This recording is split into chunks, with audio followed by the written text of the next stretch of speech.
భక్తులందరికీ నమస్కారం అండి. దేవి అనుగ్రహం ఛానల్‌కి స్వాగతం. ఆ దేవి యొక్క ఆశీస్సులు మనందరికీ ఉండాలి అని చెప్పి మనస్ఫూర్తిగా కోరుకుంటూ, ఈ కార్తీక మాసంలో వచ్చినటువంటి ఈ మంగళవారం రోజున సుబ్రహ్మణ్య స్వామి యొక్క ఒక కథను విందాం. ద్రవిడ దేశంలో సీర్ఘాలి అనే ఊరు పరమ పావనమైన క్షేత్రం. అక్కడ తోణిపురేశ్వర దేవాలయం ఉంది. ఆ ఊరిలో శివపాద హృదయుడు అనే ఒక మహానుభావుడు ఉండేవాడు.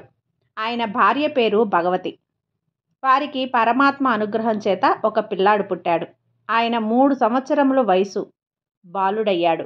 ఒకనాడు శీర్ఘాలిలో తండ్రి అయిన శివపాద హృదయుడు దేవాలయంలో స్నానం చేసి సంధ్యావందనం చేసుకుని వస్తానని చెప్పి బయలుదేరుతాడు. నేను వస్తున్నాను అని ఏడుపు మొదలుపెట్టాడు పిల్లవాడు. నాయనా, నాతో నీవెందుకు? వద్దు అన్నాడు తండ్రి. పిల్లవాడు వినలేదు. అప్పుడు పిల్లవాడిని ఎత్తుకుని ఆయన దేవాలయానికి వెళ్ళాడు. ఆలయంలో పిల్లవాడిని కూర్చోబెట్టి తటాకంలో స్నానం చేయటానికి వెళ్తూ మండపంలో కూర్చోబెట్టి వెళ్ళాడు. పిల్లవాడికి తండ్రి కనపడలేదు. భయం వేసింది.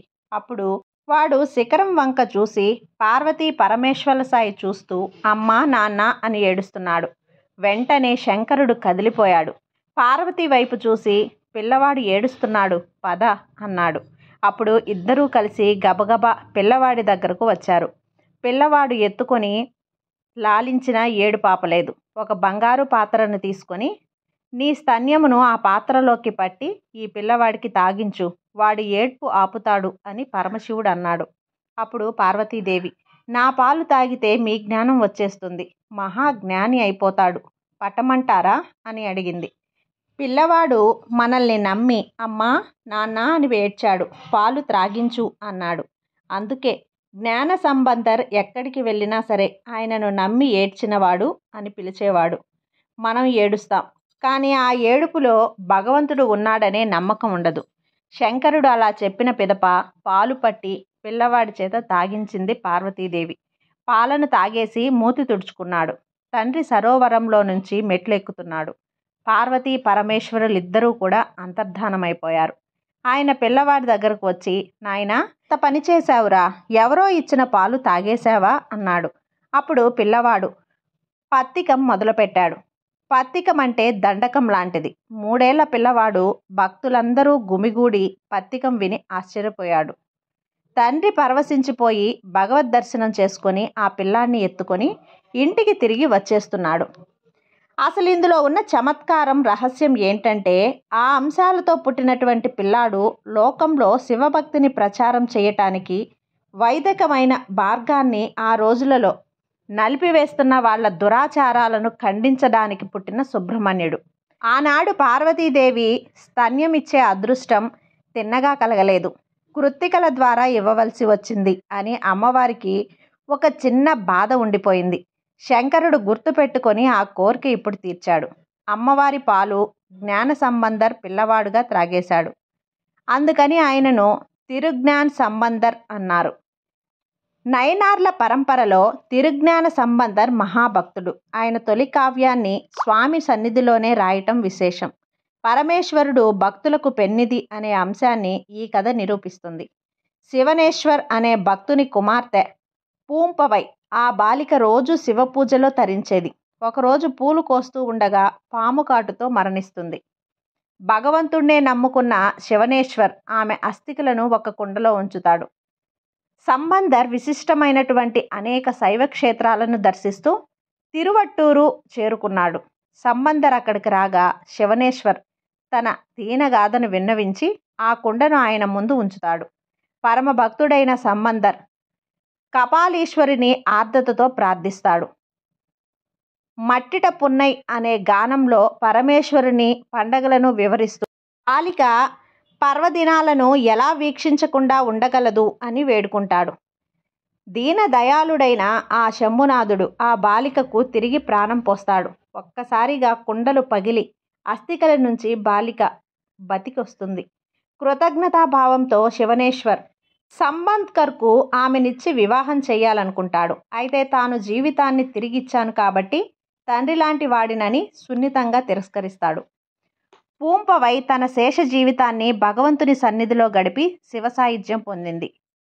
తిరుజ్ఞాన సంబంధర్ ఊహ తెలిసిన నాటి నుంచి శివారాధన పట్ల ఆసక్తిని చూపించాడు. అనుక్షణం శివుణ్ణి దర్శిస్తూ, స్మరిస్తూ, పూజిస్తూ తరించేవాడు. శివనామ స్మరణలో పడి ఆకలి దప్పుల గురించి మర్చిపోయేవాడు. ఆయన పిలిస్తే శివుడు పలుకుతాడని చెప్పుకునేవాడు. అయితే ఆయన మాత్రం ఒక సాధారణ భక్తుడిలాగే నిరాడంబరంగా కనిపించేవాడు.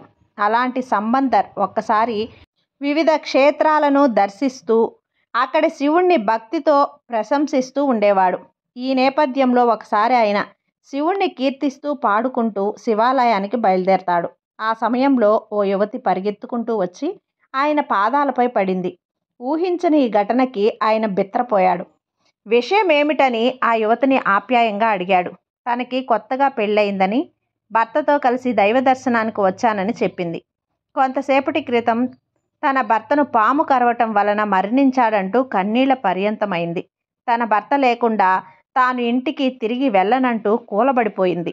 తన భర్తనైనా బతికించమని, లేదంటే తన ప్రాణాలైనా తీసుకోమని పట్టుబట్టింది. ఆ యువతి కన్నీరు సంబంధర్ను కదిలించి వేసింది. పసుపు పారాని ఆరకముందే ఆమెను వైధవ్యం వెతుక్కుంటూ రావటం ఆయనకి బాధను కలిగించింది. వెంటనే మృత్యుంజయుడైన శివుణ్ణి స్తుతిస్తూ రాగాన్ని అందుకున్నాడు. ఆ రాగాలాపనలో ఆయన తనని తాను మర్చిపోయాడు. ఆయన భక్తికి మంచు ముక్కలా కరిగిపోయిన మహాశివుడు ఆ యువతి భర్తని అనుగ్రహించాడు.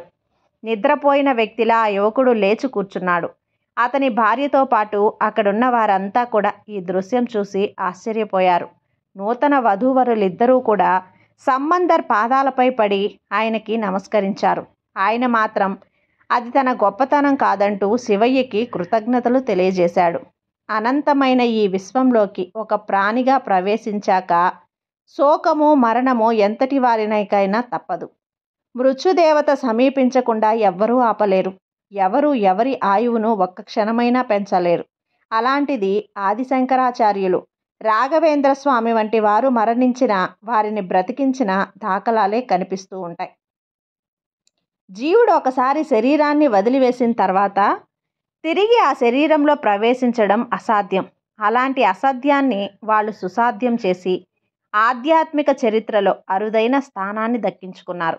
శివపార్వతుల తనయుడైన స్కందుడు ఈ యుగంలో జ్ఞాన సంచిదర్గా వైదిక మతాన్ని సంరక్షించడానికి కుమరిల భట్టుగా అవతరించాడని చెబుతారు.